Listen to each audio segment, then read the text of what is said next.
저한테 찾아오시는 환자분들이 저는 다이어트도 진짜 적게 먹고 진짜 열심히 운동하는데 왜 살이 안 빠지죠? 이제 이렇게 물어보면 마치 저는 진짜 책상 앞에 앉아서 하루에 3시간, 4시간 공부하고 있는데 왜 성적이 안 오르죠? 비슷하잖아요. 책상 앞에 오래 앉아 있는다고 성적이 오르는 게 아니잖아요. 뭔가 요령 있게 해야죠. 1시간을 공부하더라도 성적이 오를 수 있는 그런 효율적인 공부를 해야 흔히 얘기하는 가성비가 좋게 하는 거잖아요. 다이어트도 마찬가지라는 거죠. 지금 1년 365일 늘 머릿속으로 다이어트라는 단어가 떠나지 않는다 그랬는데 살은 계속 찌고 있단 말이에요. 네. 그러니까 결과적으로 어쨌든 내가 살이 안 빠지고 계속 찌니까 내가 이 정도 운동 갖고는 안 되나? 내가 더 식사량을 줄여야 되나? 이렇게 생각하실 거 아니에요. 근데 그게 틀렸다는 거죠. 아예 접근 방법이 잘못된 거죠. 엉뚱한 공부를 하고 있는 거지. 성적이 오르는 공부를 해야 되는데 다른 공부를 하고 있었던 거죠. 제가 그동안 쭉 경험과 이제 공부를 해온 결론이 선택과 집중. 필요한 것을 집중해서 할 때 제대로 하자. 우리가 이제 건강한 몸을 되찾아 와야 되는데 평생을 365일 건강한 생활을 유지하면 뭐 당연히 건강해지겠지만 현실적으로 실천 가능한 방법이 아니라는 거죠. 그렇다면 내가 건강을 되찾기 위한 노력을 기간을 정해놓고 한 달 동안만 집중해 보면 어떨까. 그렇게 기간이 정해지면 한 달은 한번 해볼 만한데 이런 생각이 들거든요. 그래서 제가 다이어트 살 빼러 저한테 제가 한 35년 동안 지금 비만 진료를 해왔으니 얼마나 많은 사람들을 봤겠어요. 이 사람들로 하여금 결국은 실천하게 만들기 위해서는 이게 담임 선생님이 할 수 있는 숙제를 내줘야 하는 거지. 엄두가 안 나는 숙제를 내주면 그냥 포기하고 말 거 아니에요. 그래서 우리 한 달만 해봅시다. 금방 지나가요.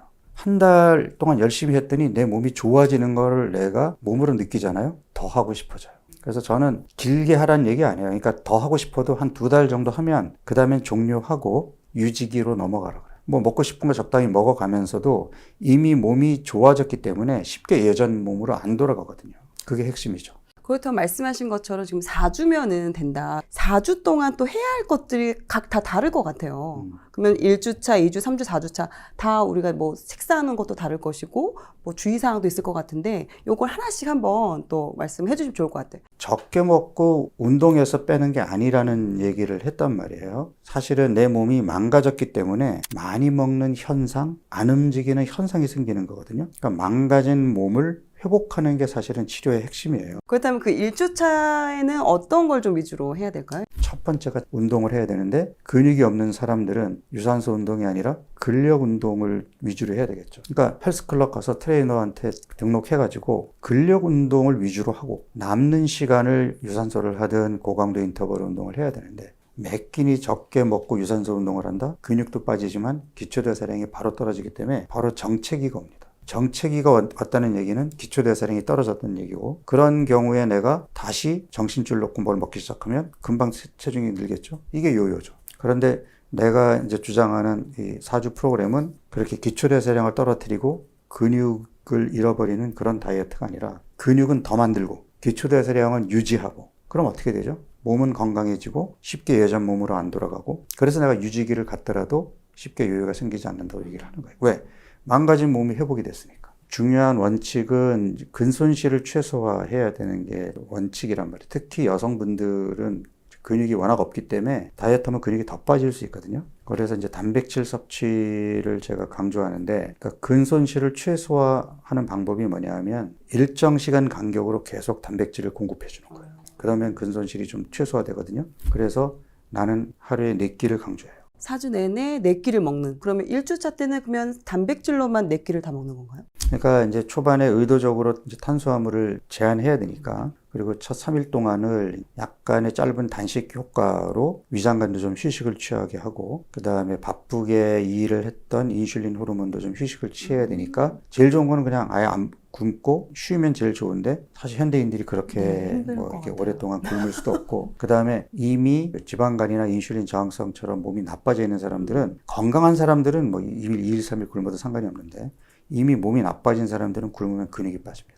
근육이 빠지면 굉장히 불리한 거예요. 그러면 근육이 빠지지 않으면서 짧은 단식 효과를 얻을 수 있는 게 뭐냐면 지금 얘기한 4번에 걸쳐서 단백질을 공급하되 단백질을 소화 흡수가 잘 되는 쉐이크의 형태로 공급을 한다. 이거는 근손실을 막기 위한 전략인 거죠. 그렇게 하면 일단 단백질은 일정 수준으로 들어오니까 근손실을 최소화할 수 있는데 평소에 늘 먹던 탄수화물이 안 들어오니까 몸은 힘들겠죠. 힘들지만 그 힘든 과정을 거쳐야 그 다음 단계로 갈 수 있는 거잖아요. 아니 담배를 끊는데 처음에 담배를 끊으면 금단 증상이 나타날 거 아니에요. 그거를 견뎌내야 금연에 성공할 거 아니에요. 이겨낼 수 있는 시간이 필요하잖아요. 요 3일을 그래서 이겨내야 돼요. 그래서 사실 단백질 쉐이크만 먹으라 그러면 좀 배도 고프고 허하고 심심하고 하니까 그래서 내가 이제 채소나 플레인 요거트, 두부 이런 것들을 중간중간에 허기가 지지 않도록 두부를 부쳐 먹든 아니면 두부 샐러드로 먹든 해가지고 충분히 먹으라고 하는 거예요. 계속 내가 이 프로그램에서 강조하는 게 배고프면 안 된다. 배고프지 않게 먹으라요. 3일 동안 기운도 없고 심한 경우에 뭐 두통도 그러니까 일종의 저는 탄수화물 금단 증상이라고 얘기를 하는데 그런 증상이 나타날 거예요. 그리고 너무 기운 없어요. 두부 아무리 먹어도 배고파요. 그거는 진짜 배고픔이 아니에요. 내 몸이 당을 달라고 조르는 거지. 이 단계를 넘어가지 못하면 실패하는 거예요. 그래서 3일을 그렇게 하고 4일차부터 점심 한 끼를 일반식으로 먹고 그 일반식에는 반드시 밥이 포함돼요. 탄수화물을 밥의 형태로 4일차부터 공급을 하는 거예요. 그럼 그때부터는 밥을 먹으니까 채소와 단백질 반찬이 들어와야 되잖아요. 그러니까 이제 위장관도 본격적으로 운동을 시작해야 되겠죠. 그래서 일반 식사는 4일차부터 하는 거죠. 그러니까 사람들이 착각을 하는 거예요. 탄수화물을 무조건 안 먹는 게 좋은 거 아니에요? 아닙니다. 그러니까 우리 몸이 적절한 탄수화물, 단백질, 지방이 다 있어야 되는 거예요. 그게 건강한 식단이거든요. 하루 4끼에 걸쳐서 단백질을 챙겨주고 그중에 한 끼를 밥을 포함한 일반식을 하세요. 이게 제너럴 가이드라인인 거예요. 단백질을 4번에 걸쳐서 공급을 하는데 처음에는 쉐이크 형태로 공급을 했다면 이제는 한 번을 일반 식사로 밥은 채소와 단백질 반찬을 끌고 오니까 단백질 반찬을 통해서 단백질을 공급하라는 그게 첫 일주 동안에 이제 해야 될 일이고 첫 일주 동안에는 아마 몸이 많이 망가져 있는 사람들은 근육도 빠질 거예요. 근데 근육이 빠지더라도 이제 2주차부터는 빠졌던 근육이 회복될 테니까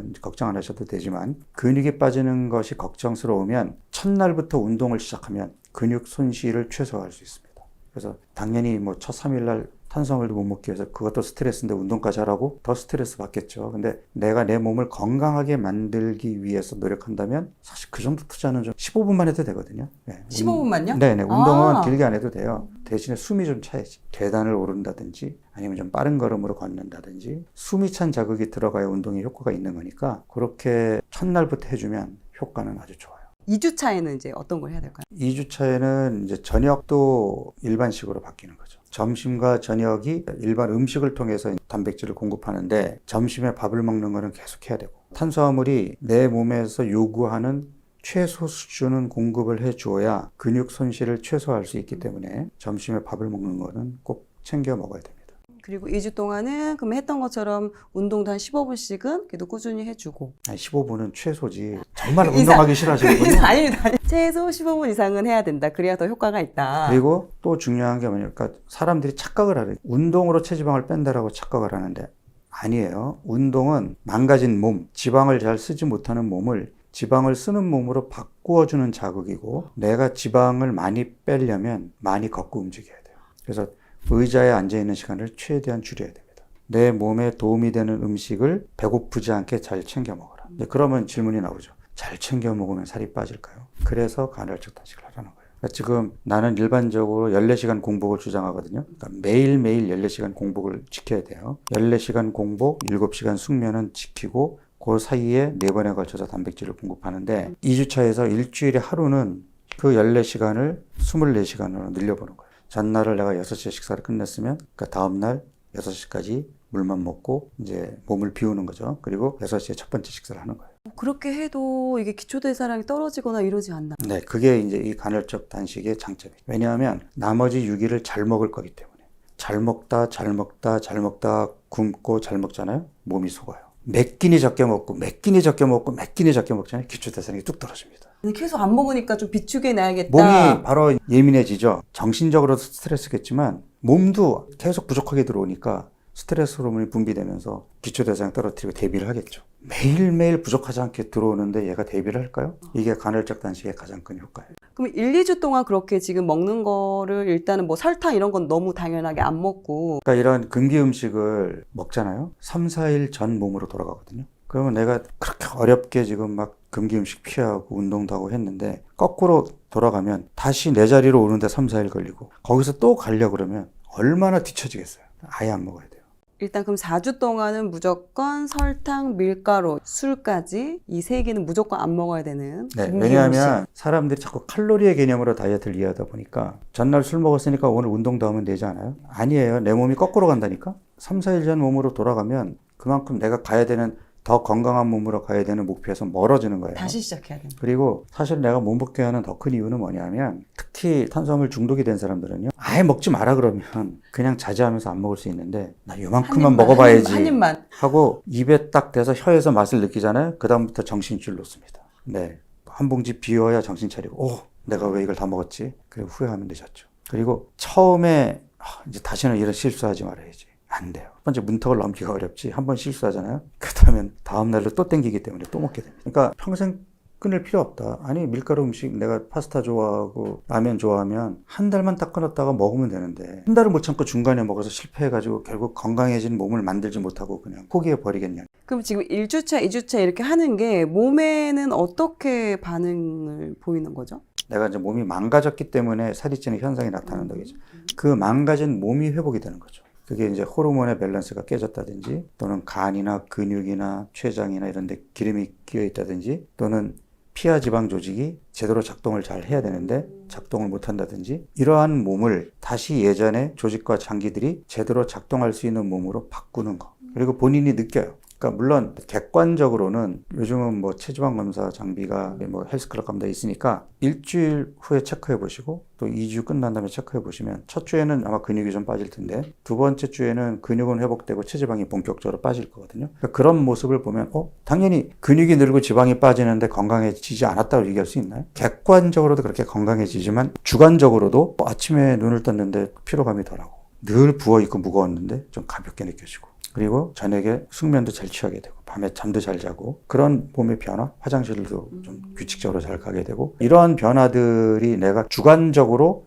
건강해졌다라는 사인이라면 객관적인 거는 이제 근육이 늘고 지방이 빠지는 거죠. 뱃살이 빠지고. 그럼 이제 3주차에는 이제 3주차가 효과도 제일 크게 낼 수 있고 1, 2주를 잘해도 3주에 무너지잖아요. 1, 2주 했던 것이 그냥 무용지물이 돼버려요. 이게 우리 몸이에요. 그러니까 우리 몸은 그 환경이 바뀌었다라고 인지하고 완전히 바뀌는데 최소 3주가 필요합니다. 그래서 3주차가 어떻게 보면 제일 중요해요. 이때는 진짜 예외가 없어야 됩니다.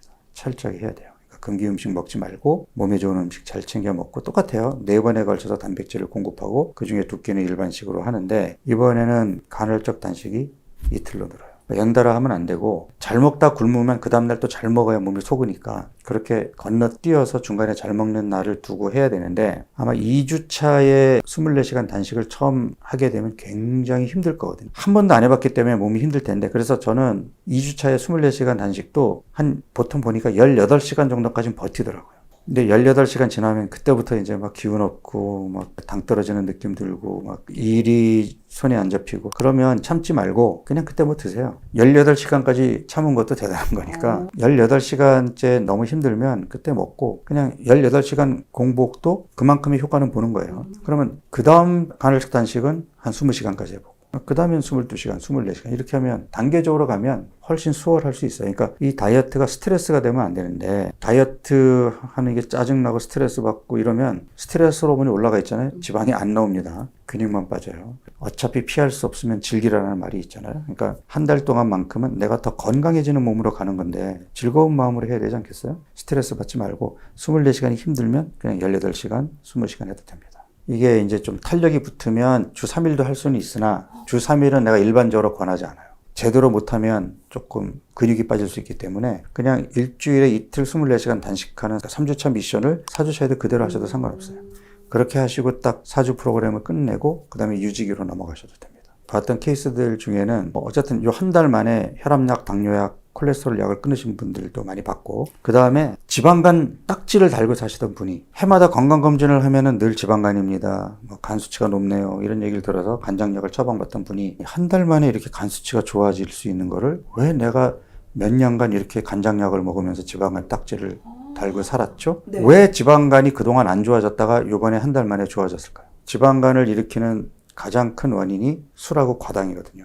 근데 설탕이랑 술을 끊게 했잖아요. 간은요, 우리 몸에서 재생 능력이 가장 뛰어난 장기 중에 하나예요. 간에 75% 80%를 띄어서 남한테 줘도 수개월 이내에 자기 모양을 되찾아요. 그만큼 재생 능력이 좋은 애란 말이에요. 물론 일도 많이 하죠. 그러니까 우리 뇌 못지않게 이제 혈액량도 많이 필요로 하고 정말 간이 하는 일들이 많거든요. 근데 간은 그렇게 재생 능력이 좋고, 그러니까 간이 빠릿빠릿하면 얼마든지 자기 회복력 이런 것이 좋고 그래야 또 일도 잘할 수 있단 말이에요. 그런데 여기에 어쩌다 한번 술이나 설탕을 주는 게 아니라 매일매일 과잉으로 주고 안 움직여서 간에 기름이 쌓이게 했다고 치잔 말이에요. 그러면 간이 빠릿빠릿함을 잃어버릴 거 아니에요. 그러면 각종 대사 이상이 생기니까 혈압도 올라가, 혈당도 올라가, 콜레스테롤 올라가 이럴 텐데 이미 간에 기름이 끼어가지고 간 수치까지 올라갔다는 거는 간 세포 안에 기름 방울이 들어가가지고 얘네들이 이렇게 풍선처럼 부풀어 올라가서 터지는 거거든요. 그러면 간 세포 안에 효소들이 혈액으로 나와서 피검사에서 올라가는 이미 간 세포의 파괴까지 이루어진 몸인데 당장에 술하고 설탕을 끊어야지. 근데 직장 생활하면서 회식도 있고 내가 또 좋아하는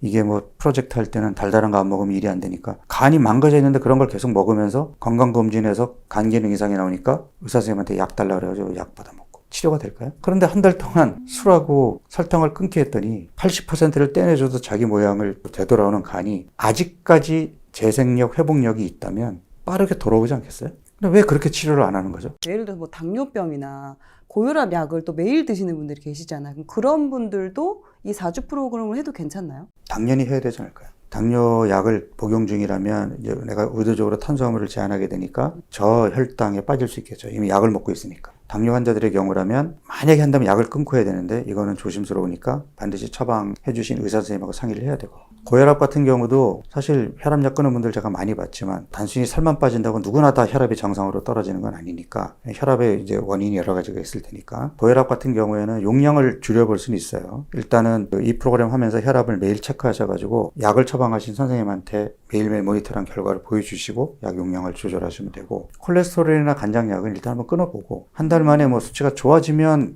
계속 더 이어가면 되는 거고, 수치가 좋아졌으나 약을 끊을 정도까지 좋아지지 않았다면 다시 약을 복용하면서 더 열심히 해가지고 다음번에는 약을 끊어봐야지 라는 마음으로 하시면 되잖아요. 거꾸로 얘기를 해볼게요. 예를 들어서 내가 당뇨병이 왔어요. 병원을 갔더니 의사 선생님이 혈당을 조절하는 약을 3개월치를 지어주자. 보통 대학병원 가면 약을 3개월치 주니까 약을 받아봤는데 이 사람이 당뇨가 온 게 어쨌든 난 밀가루 좋아하고 운동 안 하고 그래서 뭐 지방간도 생기고 뭐 인슐린 저항성도 오고 근육에도 기름이 끼고 이렇게 몸이 나빠졌다가 결국은 당뇨로 간 거 아니에요? 근데 그렇게 몸을 나쁘게 하고 망가뜨렸던 생활 습관을 그대로 둔 채 나는 대학병원에서 약을 처방받았기 때문에 이 약만 먹으면 건강해질 거야. 그리고 약을 먹으면서 식습관도 개선 안 해, 운동도 안 해, 하루 종일 앉아있어. 좋아질까요? 그럼 어떻게 되죠? 약의 용량이 늘어나고 가지수가 많아지잖아요. 아니 그러니까 이게 음식 조절이나 운동이 안 되니까 결국은 약이 조절해야 되는 게 더 커지잖아요. 그럼 이게 약 가지수가 많아진 게 이 사람이 건강해지는 건가요? 그러니까 점점 나빠지는 거잖아. 근데 나는 약을 먹고 있으니까 괜찮으라고 생각하는 게 그게 치료냐고.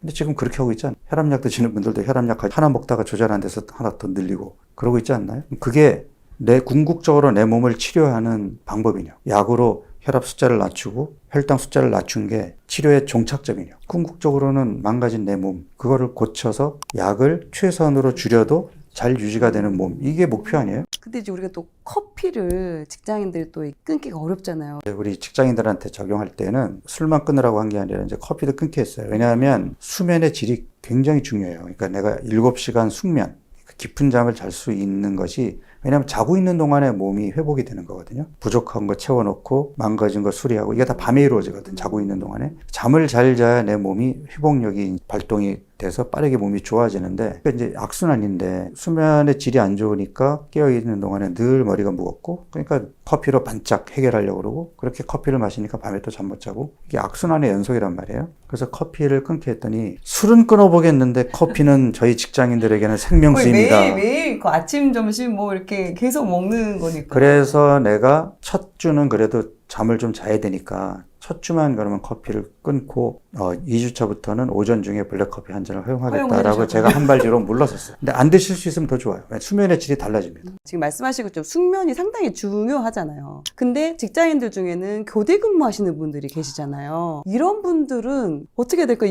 정말 건강 잘 챙기셔야 됩니다. 우리가 이제 circadian rhythm이라고 그래가지고 우리 몸속에 생체 시계가 있거든요. 이게 교란이 돼요. 이게 교란이 되면 무너집니다, 몸이. 그러니까 잠도 잘 못 자죠. 식욕도 엉망이 되죠. 그러니까 결국은 살이 찌고 당뇨로 이어지고 이럴 위험성이 커요. 그래서 나이트 시프트 있는 분들은 좀 스케줄을 더 잘 짜셔야 돼요. 그러니까 우리가 보통 눈으로 빛의 자극이 들어오면 낮이고 음식이 몸에 들어오면 몸은 낮이에요. 그러니까 빛이 안 들어오면 밤이고 음식이 안 들어오면 밤이거든요. 요거를 좀 싱크로를 시켜주려는 노력을 해야 돼요. 그러니까 일할 때는 밝은 실내 등에서 일을 하면서 그때는 먹고 잠을 잘 때는 그 시간에는 아예 두꺼운 검은 커튼으로 이제 딱 가리고 안대하고 그리고 잠자리에 들기 한 2시간 전부터 깰 때까지 뭘 먹으면 안 되죠. 내 몸이 헷갈려하기 때문에 쉽지는 않으나 최대한 그렇게 싱크로를 시켜주려는 노력을 하셔야 됩니다. 제가 알기로는 우리 교수님이 또 상당한 애주가인 걸로 제가 소문을 들었습니다. 그러면은 술을 끊고 이런 게 어렵잖아요. 어떻게 관리해요? 그만큼 술을 사랑하니까 끊어볼 수 있는 거죠. 그러니까 얘를 내가 한 달 동안 끊고 몸을 건강하게 만들면 평생 얘랑 함께 할 수 있다고 생각하면 끊어볼 수 있지 않을까. 평소에도 좀 먹는 거에 신경을 쓰고 그러니까 술 이외에는 저는 몸에 나쁜 걸 안 먹어요. 저는 설탕 밀가루도 거의 안 먹거든요. 술과 함께 하기 위해서 술 위에 몸에 나쁜 건 일치하지 말자. 근데 그렇게 하더라도 술에는 장사가 없어요. 술을 마시면 배가 나오고 근육이 안 붙고 결국은 간이 나빠질 수밖에 없거든요. 그러니까 뭐 아쉽지만 1년에 한 달 정도는 아예 술을 끊고 내 몸을 빠르게 회복시키는 기간을 가져야 되죠. 근데 저는 다행히 아직까지 건강하니까 한 달만 술을 끊어도 금방 몸이 회복이 되거든요. 그러니까 저는 건강검진의 모든 결과가 다 정상이니까 그냥 조금 편하게 마실 수 있는 건데 만약에 이제 뭐 혈압도 올라가고 뭐 혈당도 올라가고 콜레스테롤도 올라가고 또는 간 상태가 조금 뭐 나쁘게 진행이 됐다. 그러면 저도 그때는 술을 끊거나 아니면 술을 최대한 자제해야 되겠죠. 다행히 아직까지는 그런 상태가 아니다 보니까 조금은 편하게 그냥 술을 즐길 수 있는 거죠. 이렇게 1년에 한 번만, 한 달만 이렇게 해도 어떻게 보면 내가 그 전에 건강하지 않았던 몸이 되게 건강한 몸으로 세팅을 시킬 수가 있는 거잖아요. 일단 한 달 하면 지금보단 건강해질 거 아니에요? 그러니까 완전히 건강한 몸으로 돌아오지 않았더라도 이제 유지기로 넘어가서 그 몸을 잘 유지했다가 또 한 달 하면 또 더 건강해질 거 아니에요? 더 건강해지면 그 다음에 뭐 1년에 한 번만 하셔도 얼마든지 이 건강 상태를 잘 유지할 수 있거든요. 그래서 이 프로그램을 보시는 분은 빨리 한 달 프로그램 하시고 내년 1월에는 저랑 같이. 네, 저는 바로 7월 달부터 한번 제가 시작을 해가지고 네, 결과를 한번 보여드리도록 그리고 하겠습니다. 내년 1월에 저랑 한 번 더 하시죠. 네, 알겠습니다. 다이어트도 결국에는 현재 내 마음이 불안하다, 급하다. 다이어트는 건강을 회복하는 거다. 절박한 마음으로 하면 안 돼요. 내 먹는 것부터 내 뜻대로 할 수 있을 때 인생도 내 마음대로 되지. 굶지 않고 2주에 10kg 빼는 방법이 있을까? 2주에 10kg 빼는 법. 맞아요. 빠져요. 빠지는 경우 많아요. 진짜요? 실제 많아요. 현재 80kg 이상인 경우 90kg 이상이신 분들은 2주에도 10kg 빠집니다. 근데 어떻게 빼느냐가 중요해요. 어떻게. 다이어트라는 거는 살을 빼는 게 아니고 나한테 맞는 적정 체중으로 찾아가는 거예요. 네네. 그래서 2kg에 내가 급하게 진짜 10kg 빼야겠다. 뭐 운동선수들은 그건 일도 아니거든요, 실은. 몸에는 실은 배출을 다 해내는 거예요. 근데 사람들이 살만 빠지면은 뭐 근육 빠진다. 네. 그러면 근육에 대해서 이 집착을 하게 만들어 놓고 운동하게 만들면 무슨 사업이 발달하니까? 헬스 사업이 발달하니까. 헬스 사업 발달하면은 당연히 단백질 영양제 쉐이크도 닭가슴살도 똥 달아서 오고 건강기능식품 영양제가 쭈루루 가는 거예요. 그럼 여기만 끝나냐? 근데 다들 뭐라도 좀 입어야 되잖아. 또 누가 보는데 운동복 살라고 뭐 신발 사고 의류 산업까지 같이 이게 다 맞물려서 돌아가는 거예요. 그러니까 여러분들이 그냥 이게 정보 테마주에만 휘둘리는 게 아니고 나도 모르게 내 돈은 그냥 운동해야 돼? 그럼 뭐 신발 사야지. 마침 광고가 이렇게 뜨고 내가 생각만 해도 핸드폰에 떠 갑자기 신발 광고가 막 내가 검색했거든. 헬스 막 이렇게 PT만 쳐봐도 관련된 광고가 AI가 막 주는 거예요. 그러니까 다이어트는 칼로리에서 벗어나야 되고 수치에서 벗어나야 되고 체중에서 벗어나야 되고 좋은 것들을 따로 찾지 말고 안 좋은 것만 먼저 끊어도 몸은 적정 체중을 찾아 나간다. 2주 만에 10kg가 빠질 수도 있고 5kg가 빠질 수 있고 어떤 분은 100일이 걸려요. 몸이 세포 재생되는데 네. 세포가 지금 몇 개 정도 있을 것 같아요, 우리 피디님 몸에? 60조. 크신 분들은 100조 개까지 있어요. 그 정도로 위대한 몸을 갖고 있는 거예요. 그래서 하루에 세포가 3,300억 개가 사라졌다가 생겼다 해요. 대단하죠? 네. 그게 계속 움직이는 거예요. 그게 보통 60일에서 80일. 그래서 예전부터 100일 기도하면 몸이 좋아진다고 한 거예요. 최소한 그 정도는 기다려줘야지. 우리 몸은 시간이 필요해요. 그러니까 근데 이 시간이 모자라 바쁘다 바빠 뭐 효과적인 거 찾으니까 영양제 사업이 계속 클 수밖에 없는 거지. 주구장창 그건 먹어봤자 근데 안 좋아진다니까요. 그러니까 다이어트를 한다는 거는 먼저 몸에 안 좋은 것부터 제한해라. 근데 그게 좀 힘들잖아요. 그러니까 이미 중독된 거죠. 그러니까요. 그래서 제가 다이어트는 소비 중독에서 벗어나는 것이다. 그러면 한약사님도 그 15kg 감량하셨다고 하셨는데 처음에 그럼 어떻게 시작하신 거예요? 제가 아이스크림 너무 좋아하거든요.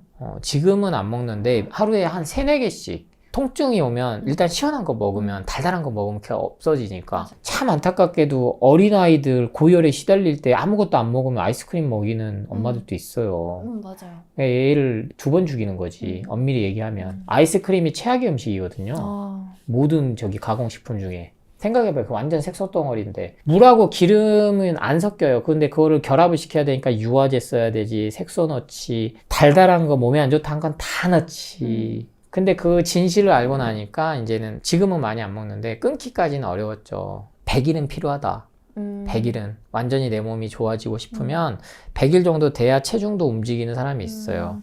지금처럼 우리가 살아왔다고 생각하시면 안 돼요. 아프리카에 굶어 죽는 애들이 있잖아. 그렇게 인간은 살아왔다고요. 그러면 뭐가 들어오면 지방으로 축적을 해서 얘를 비상사태를 대비해서 꽉 갖고 있으려고 하는 거예요. 네. 그러니까 오랜 시간 동안 생존의 법칙인 거지. 근데 그게 독덩어리인 거야. 인공화학 첨가물들로 인해 된 거. 그게 암이 되는 거예요. 결국엔 놔두면.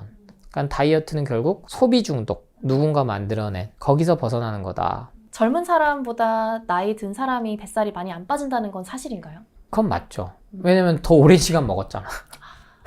몸에 안 더 좋은 많이 걸. 뭔가 쌓여 있어서. 몸에 안 좋은 걸. 그거는 비례하니까요. 저희 어머니도 CCA 주스, 까주스 본인도 제가 이제 하면서부터 먹기 시작했는데 살이 안 빠진대요. 간단해 보니까 엄청 먹어. 그리고 설탕을 그렇게 잘 써요.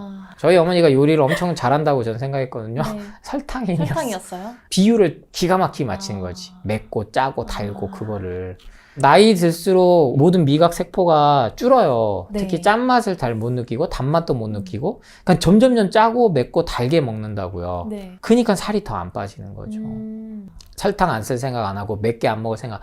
어른들 가만히 보면요. 60, 70대들 엄청나게 고추장 비빌 때 엄청 많이 비벼 먹고 맞아요. 쌈장에 그냥 와. 그러니까 더 아프죠. 그러면 당장 내일부터 좀 다이어트를 시작하고 싶은 사람들이 많은데 내일 그러면 먹을 수 있는 음식, 뱃살에 좋은 거 있을까요?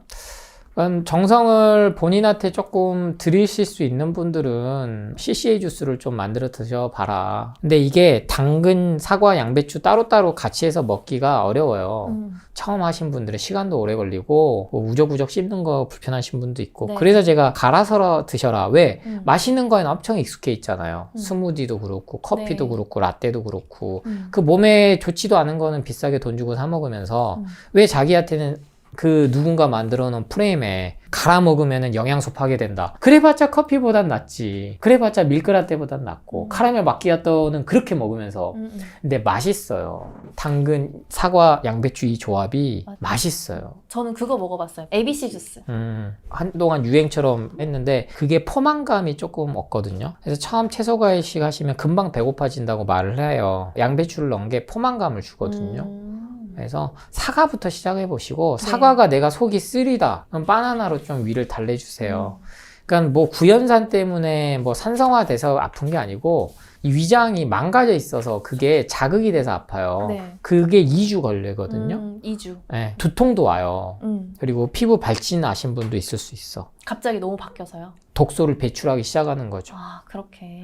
원래 기침, 가래, 콧물은 몸에 있는 독소를 배출하는 겁니다.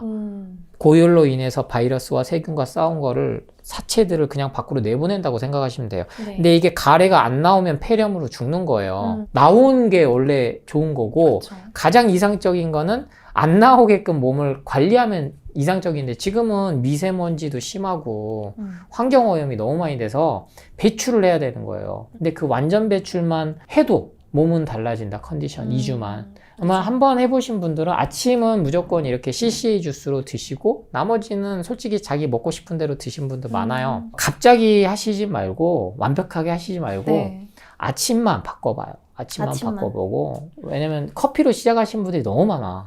하루 시작을. 일반식을 저염식으로 먹는 경우도 있잖아요. 근데 저염식이 오히려 건강에 좋지 않다라고 하는 경우도 있는데 뭐가 맞는 말일까요? 저는 채소 과일식을 충분히 하면 소금은 별도로 먹지 않아도 된다. 왜? 그게 진짜요? 현재 의학적, 과학적으로 밝혀진 사실이니까. 그리고 제가 하는 얘기는요, 모든 데이터가 쌓인 결론들을 제가 쉽게 설명드리는 거예요. 지난 수십 년간에 의해서. 그리고 상식적으로 생각해도 맞잖아. 근데 안 먹다가 소금 안 먹다가 뭐 깍두기 하나 먹으면 손가락 엄청 붓는다 이런 얘기도 있던데. 그러니까 그런 게 이제 소위 말하는 주작에 가까운 사례들이 자꾸 쌓이는 거죠. 그런 사례가 얼마나 있겠어요. 네. 그분은 근본적으로 콩팥이 문제가 있는 거지, 그러면. 차라리. 몸이 신호가 부종이 그렇게 온다는 거. 깍두기 하나 먹었는데 손발이 붓는다, 그거는 진짜 문제가 있는 거지. 근데 그런 걸로 인해서 공포불안 마케팅이 생기는 거예요. 맞아요. 재밌잖아. 자극하기도 좋고. 네.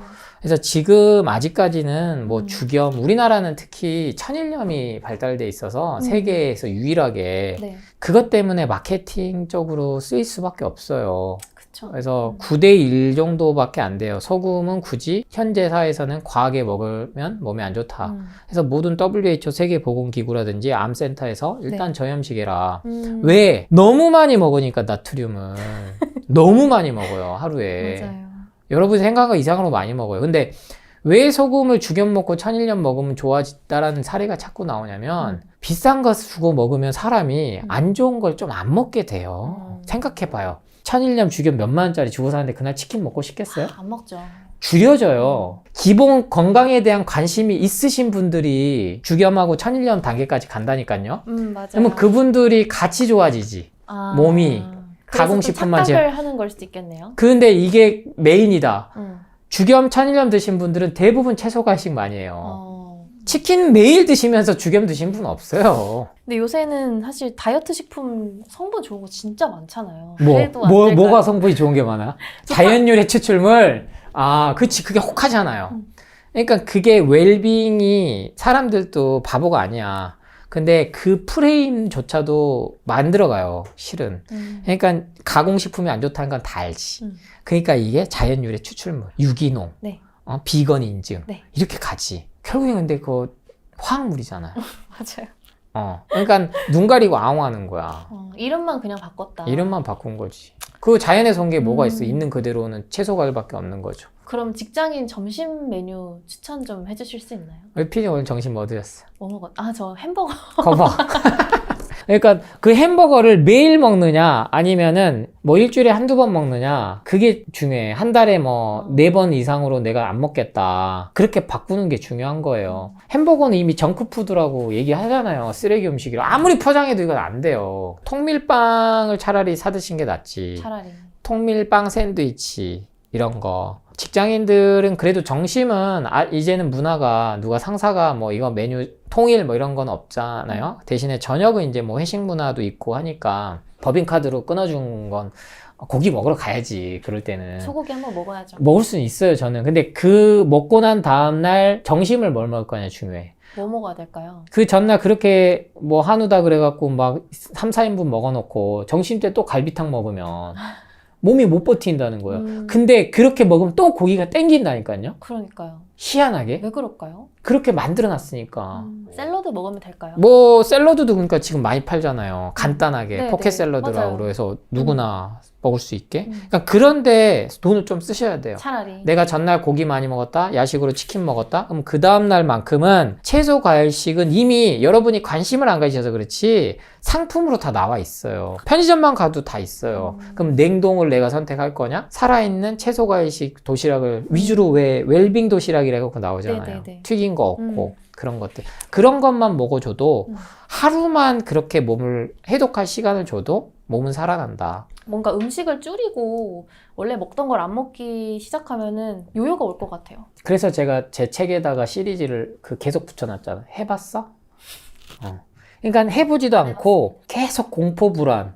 그러니까 한계를 쳐준 거예요. 2차 전지, 2차 전지 하지만 또 동시에는 비트코인부터 2차 전지부터 사지 마라. 이걸 또 가이드라인을 쳐주잖아요. 그랑 똑같이 뭔가를 못하게끔 해놓은 거에 내 삶 자체가 끌려다니고 있다. 그래서 저는 채소과일식은 마음수행이다 라고 얘기를 하는 거예요. 다이어트는 소비 중독에서 벗어나는 거다 하면 동시에 내가 뭔가 해보기도 전에 두려움을 갖고 있구나. 그런데 이 두려움은 누군가 만들어 놓은 거구나만 깨달으면 그래?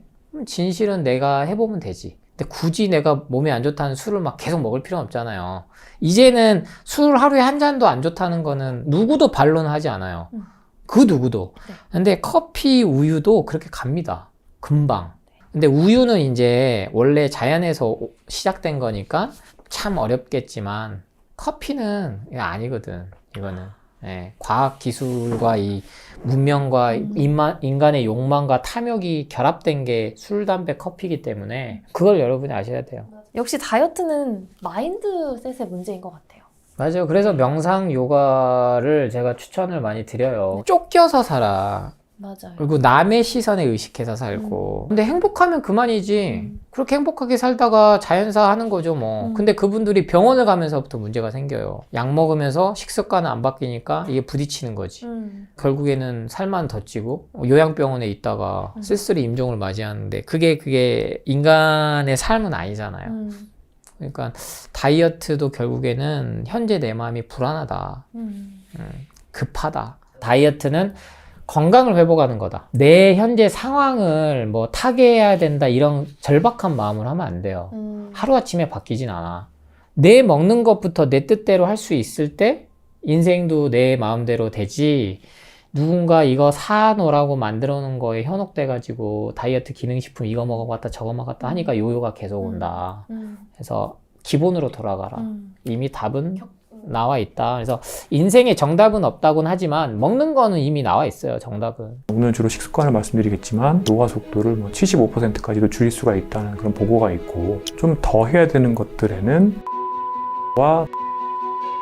를 좀 더 많이 먹어야 된다. 저도 식단 유랑을 했는데요. 스스로가 실천을 하면서 제가 안착한 것이 저속노화 식단이라는 겁니다. 그러니까 젊은 사람들은 살도 빠지고 노년기에는 치매 발병도 예방을 할 수가 있고 노쇠도 예방을 할 수 있다는 것을 깨닫게 되었고 이게 식욕을 멈추기가 되게 어려운 것 같아요. 왜 그런 걸까요? 반대 입장에서 제가 밖에 나가면 오늘도 편의점에 조금 전에 들렸다 왔는데 먹을 게 없습니다. 정말 식품 사막에 와 있는 것 같은 느낌입니다. 제가 봤을 때는 가속노화 음식밖에 안 파는 것 같아요. 실제로 우리가 굉장히 쉽게 구할 수 있는 음식들이 대부분 단순당과 정제곡물 그리고 몸에 해로운 기름들로 점철되어 있는 음식들이라고 볼 수가 있는데요. 그러다 보니까 당연히 대부분의 사람들이 보통 우리가 쉽게 인터넷에서 살 수 있는 식자재들로 냉장고를 채워놓게 되면 또 보관이 용이한 그런 가공식품들 이런 것들로 채우게 되면 냉장고에는 대개는 살찐 음식밖에 없고 또 자극적인 음식들밖에 없게 마련입니다. 그런 음식들을 부르는 명칭이 있습니다. 초가공식품이라고도 하는데 또 한편으로는 컴포트 푸드라고 해서 내가 스트레스를 받을 때 내 기분을 완화시켜 줄 수 있는 목적으로 우리가 소비하는 음식들이죠. 달고 짜고 기름지고 자극적인 음식들이 주로 이런 컴포트 푸드를 이루게 되는데 이런 음식들을 먹게 되면 내 입에 들어가는 순간부터 기름맛,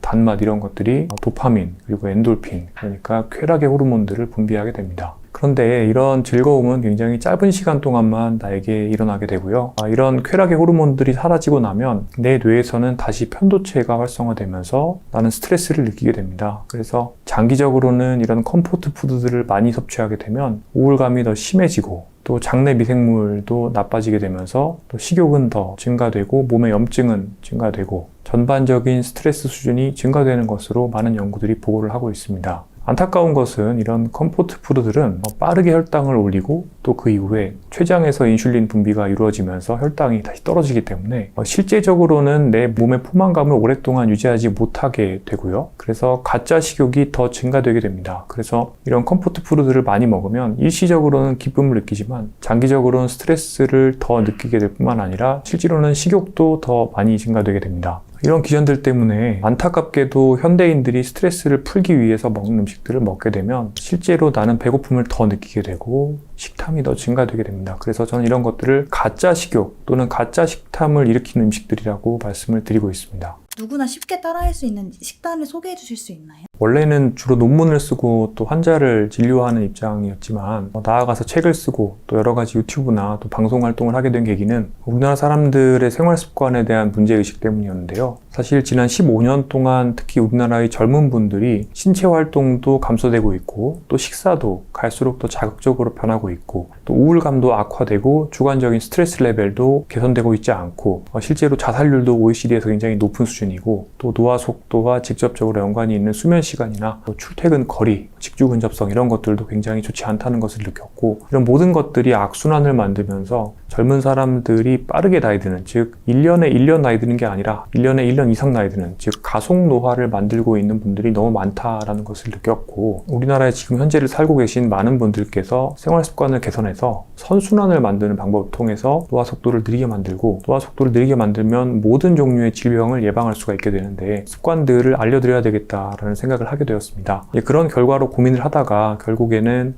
한국 사람들이 쉽게 따라할 수 있는 느리게 나이 드는 식습관을 모아서 또 펴내게 되었는데요. 이 식습관의 개념은 기본적으로는 장수 식단으로 잘 알려져 있는 서양의 블루존 식단 그리고 지중해 식단, 고혈압 예방에 효과가 있는 대쉬 식단의 장점을 모은 마인드 식사라고 하는 치매 예방에 효과가 있다고 알려져 있는 식단이 있는데 이런 것들을 한국 사람들이 실생활에서 쉽게 적용할 수 있도록 제가 가공을 하고 또 개량을 해서 이런 것들을 책의 형태로 만들어 보게 되었고 이제 오늘은 그 식단의 요점들을 설명드려 보려고 합니다.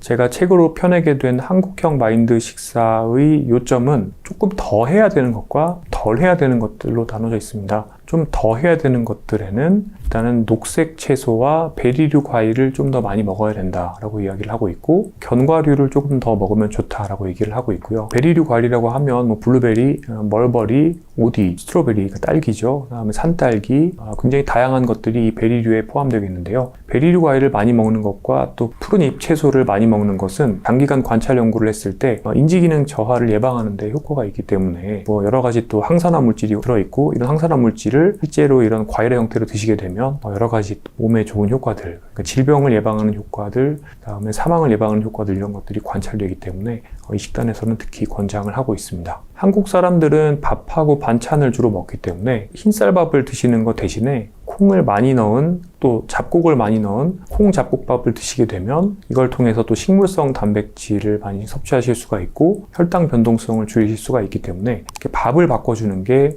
우리가 아침, 점심, 저녁 세 끼를 먹는 식사에서는 가장 중요한 부분이라고 할 수가 있겠습니다. 그리고 이 식단에서는 올리브 오일을 주요한 기름으로 사용할 것을 권고하고 있는데 그것은 실제로 올리브 오일을 드시는 것이 인지기능 감퇴의 예방 그리고 여러 가지 만성질환의 예방에 효과가 있다는 것이 알려지고 있기 때문입니다. 이 식단에서 줄여야 된다고 말하는 것은 일단 제가 항상 말씀드리는 단순당과 정제 곡물을 섭취를 줄여야 된다. 강조를 하고 있습니다. 단순당, 설탕, 그 다음에 액상과당, 과당 이런 것들인데요. 특히 에디드 슈거라고 해서 첨가당의 섭취를 자제할 것을 촉구하고 있고요. 하루에 설탕 함량 기준으로는 거의 15g 정도까지만 섭취할 것을 이야기하고 있기 때문에 실제 국민건강영양조사에서 우리나라 분들이 드시고 계신 당분 섭취량의 한 4분의 1 정도만 드셔야 된다고 이야기를 하고 있는 거고요. 굉장히 조금만 드시는 게 좋다라고 이야기를 합니다. 이 식사에서는 튀김류, 패스트푸드도 일주일에 한 번 이하, 거의 먹지 말라는 거죠. 최소한으로 섭취할 것을 촉구하고 있습니다. 왜 그러냐면 실은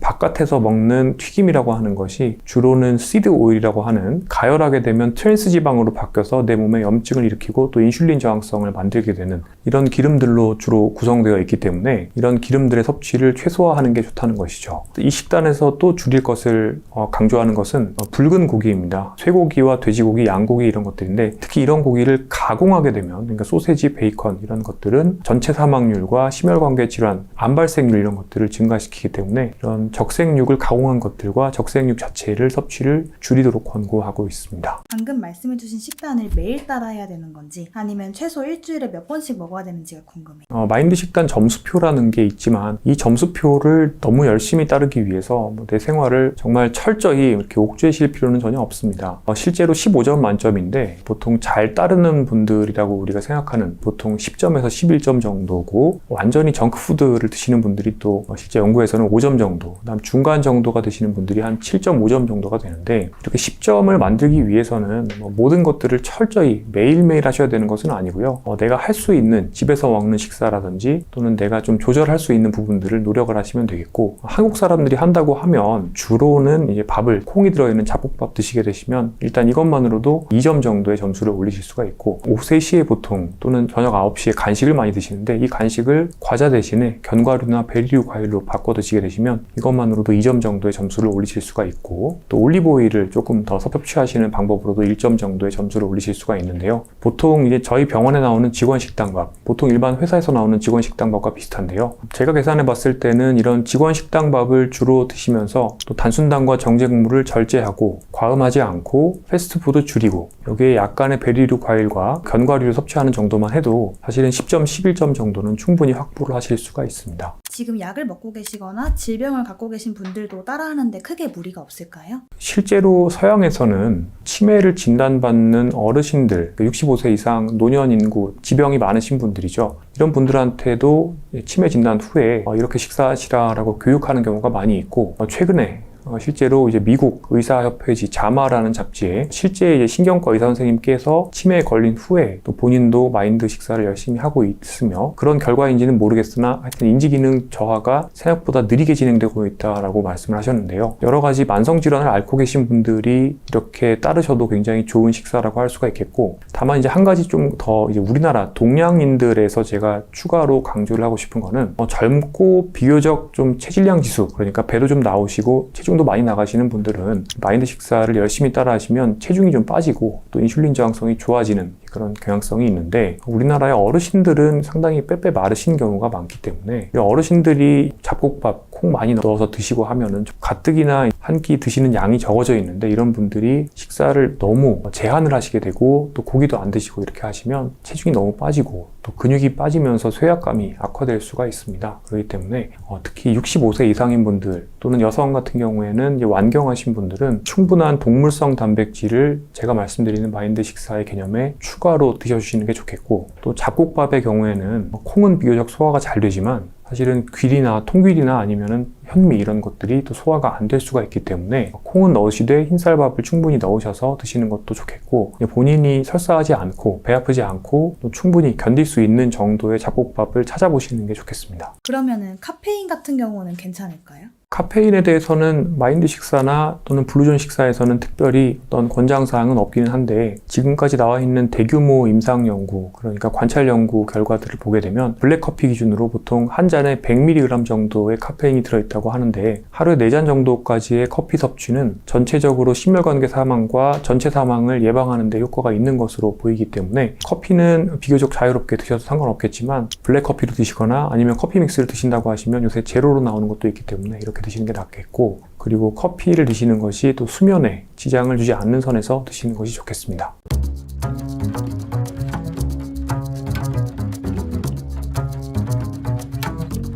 노화는 눈에 보이지가 않다 보니까 이게 굳이 노화를 늦춰야 되는 이유가 있나 생각하실 것 같은데 어떻게 생각하시나요? 노화과학 가설, 영어로는 제로사이언스 하이포세시스라고 하는 개념이 있습니다. 노화라는 것은 속도인데 이 속도는 1년에 노화되는 정도가 2년이 될 수도 있고 또 0.5년이 될 수도 있는 겁니다. 또 이런 노화 속도가 한 사람 안에서도 조직 그리고 기관마다 차이가 나게 되는데 이런 차이들이 결국에 내 몸에 쌓이게 됩니다. 인지 기능이 더 떨어진다. 또는 신체 기능이 더 떨어진다. 아니면 의학적으로 검사를 해서 확인할 수 있는 여러 가지 지표들이 나빠진다. 이렇게 볼 수가 있게 되지만 이런 것들이 이제 중년기 이후가 되게 되면 내 몸의 질병 목록으로 나타나게 되고 노년기가 되면은 치매, 뇌졸중, 심근경색 여러 가지 노화와 질병의 결과로 발생하는 심각한 의학적인 문제가 발생하게 되고 이런 것들이 쌓이게 되면 결국엔 노쇠가 옵니다. 이 노쇠가 오게 되면은 굉장히 오랜 시간 동안 간병인을 쓴다든지 스스로 집 밖에 나가기가 어렵게 된다든지 일상생활을 수행하기가 어려워지게 되고 삶의 질이 큰 폭으로 떨어지게 됩니다. 그래서 그래서 노화 속도라는 게 수명을 결정하기도 하고 사람들한테 남아있는 기대 여명이라고 하죠. 앞으로 살 수 있는 날들을 결정하기도 하는데 한편으로는 지금과 같이 거의 뭐 여성의 경우에는 이미 평균 수명은 90세가 넘어섰고 지금 현재 그 65세가 된 여성분들은 사실 날이 27년 정도 남아있다고 봅니다. 그런데 이렇게 되었을 때 남은 일생 동안 상당한 기간들을 결국에 침상에서 보내게 될 가능성이 상당히 증가되는 것이죠. 전반적으로 나의 생활 습관이 노화 속도의 한 70% 정도를 결정한다는 것은 뭐 사실이고요. 노화 속도를 빠르게 유지하면 더 일찌감치부터 여러 가지 만성질환, 혈압당뇨,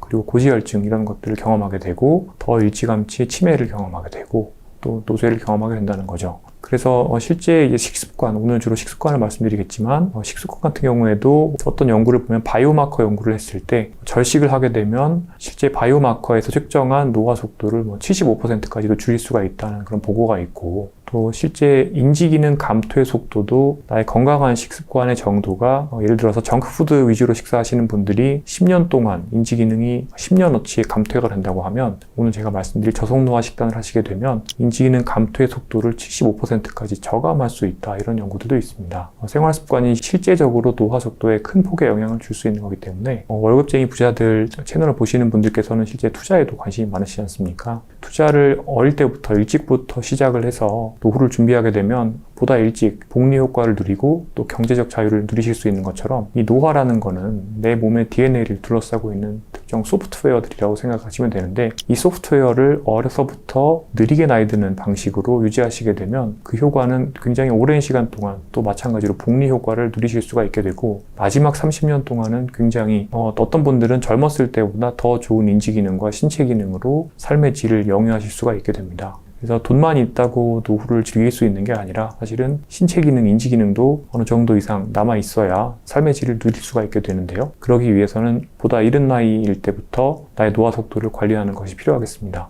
우선 제가 스스로 굉장히 실수를 많이 했습니다. 그동안 지난 한 30년 동안 저도 식단 유랑을 했는데요. 제가 고등학생일 때는 굉장히 뚱뚱했습니다. 그때는 저는 탕수육에다가 짜장면 이렇게 먹고 그대로 앉아서 공부할 때가 많았고요. 그래서 고3 때는 굉장히 비만했습니다. 그 이후에 제가 빠르게 다이어트를 해야 되겠다는 결심을 했는데 갑자기 왜 다이어트를 하게 되었냐면 사실은 제가 그때 대학에 떨어졌거든요. 그러고 나서 여러 가지 고민을 좀 해봤는데 이게 또 책도 많이 보고 하다 보니까 전반적인 생활 습관이 좋아지고 또 식사가 좋아지고 여러 가지 체형이나 내 몸의 컨디션이 좋아지면 자연스럽게 공부도 더 잘하게 되지 않을까 이런 생각을 했습니다. 그때부터 식단에 대해서 관심을 가지게 되었고 당시에는 다이어트라고 하면 그냥 칼로리만 적게 먹으면 되는 거라고 생각을 했기 때문에 제가 처음에 시도한 다이어트는 그냥 정말 방울토마토, 양배추, 채소만 먹고 하루에 1시간씩 운동하는 무식한 다이어트였습니다. 그렇게 해서 체중을 처음에 몇 달 만에 20kg를 뺐죠. 그 이후에 다시 이제 또 대학 생활하고 또 병원에서 매일 당직하는 전공의 생활도 하면서 다시 건강 상태를 크게 해친 적이 있었고요. 제가 내과 레지던트 2년차를 할 때였는데 그때 이제 병동에 환자가 안 좋다고 연락을 받고 병동이 12층, 13층에 있었고 저는 이제 컨퍼런스 때문에 지하 1층에 있었는데 엘리베이터가 빨리 안 오기 때문에 뛰어 올라가야 되는 상황이었습니다.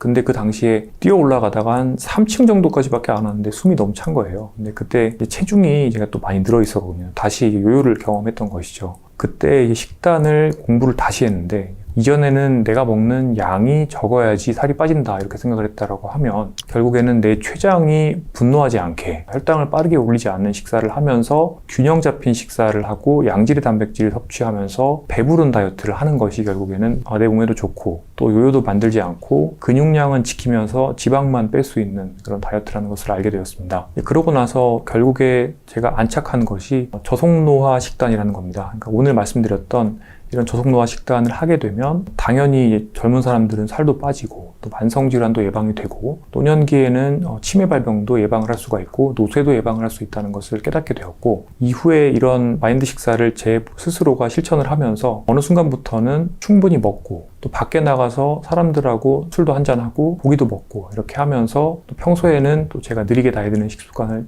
유지를 하고요.